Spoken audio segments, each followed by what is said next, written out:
Wah, ternyata bisa nyala ya. Mungkin masih banyak orang yang tidak percaya kalau dari septic tank begini kita bisa membuat biogas yang tidak kalah bagus dengan LPG. Cara membuatnya juga sangat mudah guys. Cukup dengan peralatan sederhana seperti ini, gas pun tercipta. Cukup dengan waktu 4 atau 5 hari setelah septic tank ditutup rapat, gas pun terkumpul. Setelah itu mari kita rakit semua peralatannya agar gas bisa kita alirkan langsung ke dapur. Bagaimana menurut kalian, cukup mudah kan untuk membuat gas sendiri? Kalau bisa buat sendiri, ngapain harus beli? Ini dia gas dari septic tank. Nah guys, sekarang kalian bisa lihat gas yang diciptakan dari septic tank tidak kalah keren dengan gas LPG. Keren. Inilah nasihat emas dari Syekh Ali Jaber. Yang sudah subscribe semoga diampuni dosanya. Amin. Yang pertama, jangan tinggalkan ayat kursi selepas solat 5 waktu. Maka jarak kita dengan surga hanyalah kematian. Yang kedua, perbanyak solawat kepada Rasulullah Shallallahu Alaihi Wasallam pada hari Jumat melebihi zikir lain. Yang ketiga, baca 10 kali surah Al-Ikhlas setiap hari. Allah akan membangun istana untuk kita di surga. Yang keempat, sedekah subuh setiap hari. Allah akan memudahkan urusan dan menambah rezeki. Yang kelima, baca dan cintai Al-Quran. Yang keenam, jangan sekali-kali tinggalkan solat meskipun dosa kita banyak. Yang ketujuh, kalau kamu malas mengerjakan yang sunnah-sunnah minimal, jangan tinggalkan qobliyah subuh. Pahalanya lebih besar dari dunia dan seisinya. Yang kedelapan, share agar menjadi pahala jariah. Yang menyebabkan usus kita ini lengket dan kotor itu gula dan tepung, Pak. Jadi untuk usia-usia Bapak di atas 40 tahun sudah jangan makan roti, Pak. Ini pesan saya. Boleh makan daging, boleh, Pak. Jangan takut sama daging, tapi yang tidak boleh justru roti. Bagaimana supaya tidak kena stroke, jantung, kanker, dan sebagainya. Dan bagaimana cara pengobatannya, itu yang paling penting. Tolong dijawab, ini penting. Jadi bagaimana cara mencegahnya, dok? Yang pertama, mulai hari ini jangan makan malam. Makan sate boleh, daging kambing boleh, yang penting jangan berlebihan dan jangan dimakan lebih dari jam 7 malam. Tolong catat. Yang kedua, jangan tidur larut malam. Batasan tidur jam berapa? Setengah 11. Jangan lewat dari jam 11 baru tidur. Liver kita akan rusak. Yang ketiga, air putih dijaga 2 liter sehari. Ya, boleh minum kopi, tapi yang penting dari pagi sampai maghrib 2 liter air sudah masuk. Malam mau tidur jangan banyak-banyak minum. Seteguk 2 teguk saja. Jadi kalau mau tidur jangan sampai 2 gelas. Rusak ginjalnya malah, Pak. Cukup seteguk 2 teguk sekedar membasahi kerongkongan. 3. Langkah keempat, puasa, Pak. Lakukan puasa secara rutin. Seperti inilah cara Arab Baduy mengetahui sumber mata air di gurun pasir, bukan pakai alat modern, tapi pakai petunjuk kadal Arab Baduy, menyebutnya asmake zahra atau ikan gurun pasir. Dan bentuk kadalnya seperti ini. Kadal ini bisa mendeteksi sumber air di dalam pasir, dan cara seperti ini sudah dilakukan dari zaman para nabi ya. Masya Allah. Allah menciptakan makhluk kecil tapi pengaruhnya luar biasa ya. Dengan bantuan asmaki zahra atau ikan gurun gurun pasir ini di tengah gurun pasir yang terlihat tandus dan gersang. Jadi bisa mendeteksi adanya sumber mata air di dalam pasir dan bisa membantu makhluk lain untuk minum di tengah gurun yang panas ini, dan unta-unta ini tidak kehausan ya. Dan hebatnya Arab Baduy ini masih bisa bertahan hidup di gurun pasir tanpa bantuan alat modern. Untuk mencari air di tengah gurun masih mempertahankan cara dari zaman para nabi, Masya Allah. Di Jepang, banyak orang yang berusia 90-an masih bekerja. Anda dapat menemukan mereka mengemudi taksi, bekerja di toko serba ada, restoran, atau bahkan di lokasi konstruksi. Banyak lansia di Jepang memilih untuk terus bekerja demi alasan kesehatan. Bekerja membantu mereka menjaga rutinitas hidup yang teratur, serta mempertahankan kondisi fisik dan mental yang sehat.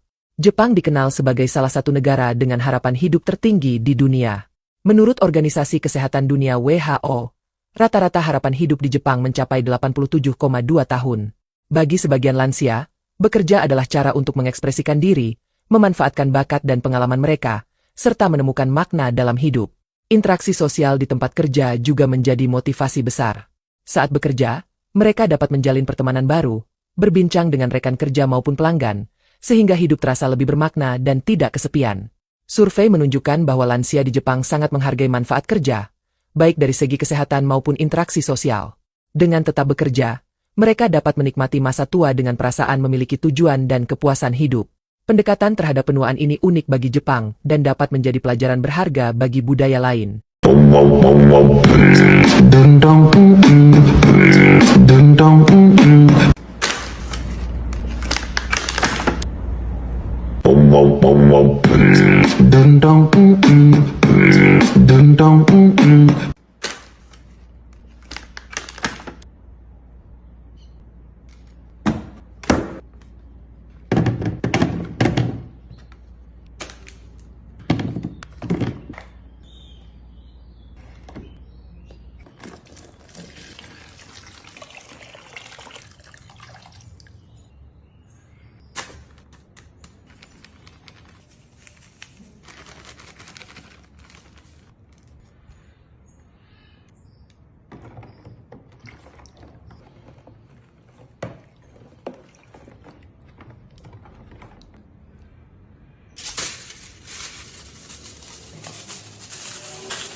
Assalamualaikum sahabat.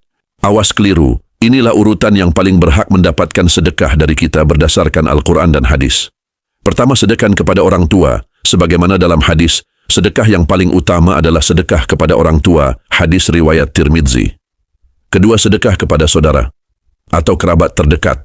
Sebagaimana dalam hadis, sedekah kepada orang miskin itu pahalanya 1, dan sedekah kepada kerabat itu pahalanya 2, yaitu pahala sedekah dan pahala menyambung silaturahim, hadis riwayat Bukhari dan Muslim.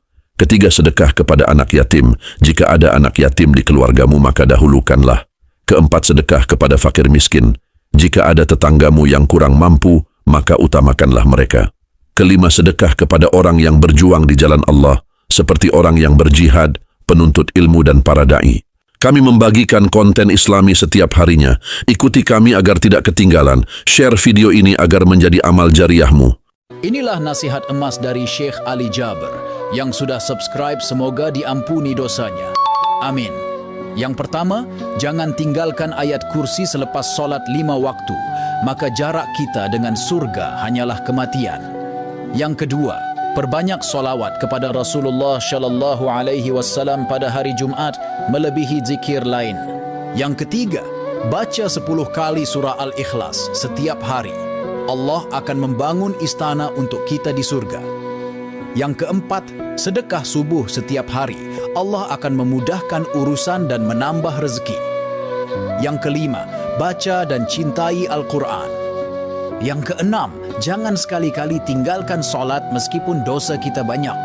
Yang ketujuh, kalau kamu malas mengerjakan yang sunnah-sunnah minimal, jangan tinggalkan qobliyah subuh.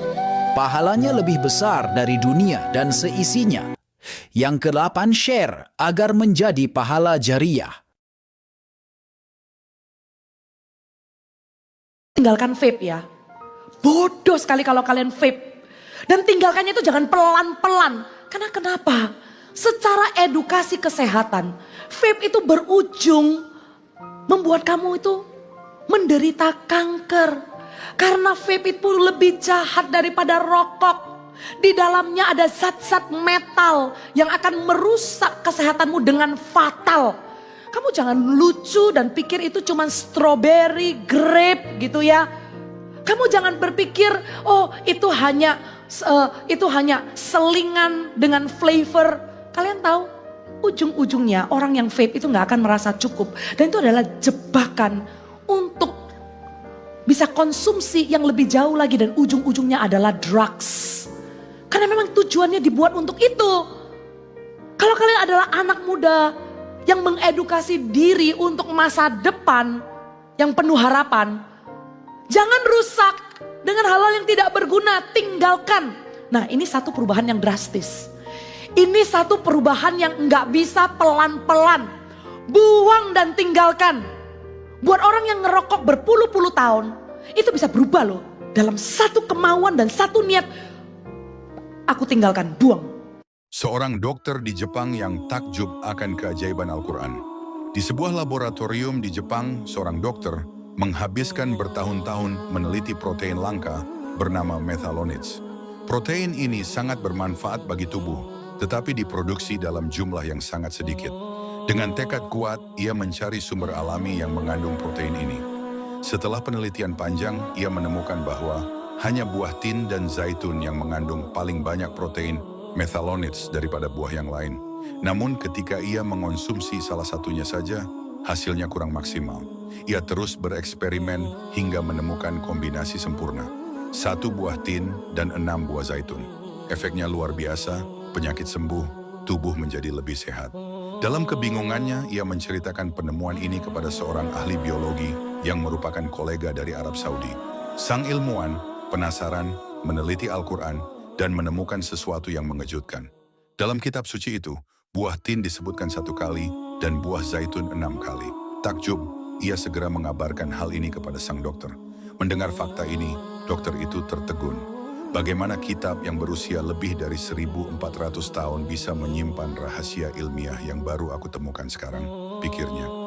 Rasa penasaran berubah menjadi keyakinan. Dengan hati mantap, ia mengucapkan syahadat dan memeluk Islam. Ilmu dan iman bukanlah 2 jalan yang terpisah.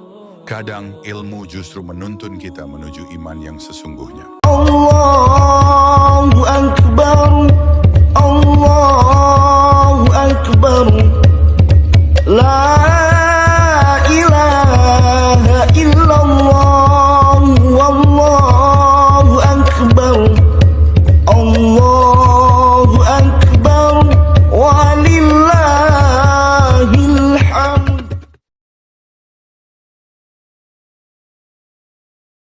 Halo Healthizen, saya Christina Sulaiman, praktisi traditional Chinese medicine dari Rumah Sakit Suci Hospital. Kali ini saya akan sharing beberapa titik pijat yang ada di tangan untuk mengurangi nyeri di tubuh kamu.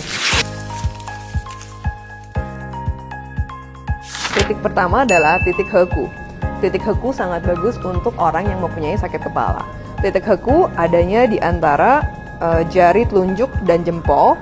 Di tengah-tengahnya bisa ditekan selama 30 detik sampai 1 menit, bisa dilakukan 3 kali. Titik kedua adalah titik Lauten. Titik Lauten sangat bagus untuk orang dengan sakit leher. Caranya, kita harus lokasikan di antara jari telunjuk dan jari tengah. Di dekat tulang sini kita lihat ditekan juga sama, akan terasa sedikit ngilu atau sedikit nyeri. Ditekan selama 30 detik sampai 1 menit atau sampai nyerinya bisa hilang. Yang ketiga adalah titik Yao Tong Tien. Titik Yao Tong ini sangat bagus untuk orang dengan sakit pinggang. Cara pelokasiannya adalah di antara jari manis dan jari kelingking. Kita cari tengah-tengahnya, kita tekan 30 detik sampai 1 menit selama 3 kali. Bisa juga dilakukan dengan cara menggerakkan pinggang kita juga untuk mengurangi nyerinya. Pemijatan semua titik ini bisa kamu lakukan di rumah.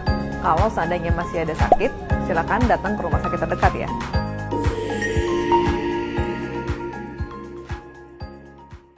7 teknologi misterius yang tiba-tiba menghilang tanpa jejak. 1. Mobil air Stanley Meyer. Stanley Meyer menciptakan mobil yang bisa berjalan dengan air. Katanya, teknologi ini bisa menggantikan bensin selamanya.